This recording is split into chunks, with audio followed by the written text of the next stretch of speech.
Caprabo és el millor exemple del comerç de Catalunya.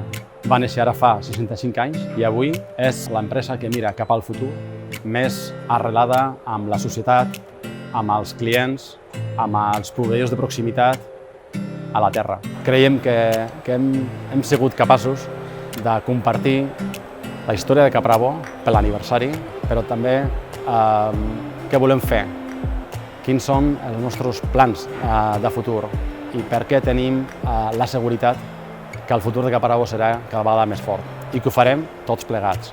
Definiría a Caprabo como el supermercado por excelencia de Cataluña y para los catalanes. Creo que hemos sido muy innovadores en este sector y en este territorio. El primer supermercado de la distribución organizada es un supermercado de Caprabo que todavía está abierto a día de hoy. Y lo que necesita Caprabo en este momento es continuar en la senda que hemos iniciado hace ya más de 2 años, donde hemos logrado cambiar totalmente la tendencia y vamos avanzando en el buen camino, poniendo a Caprabo en el sitio que le toca.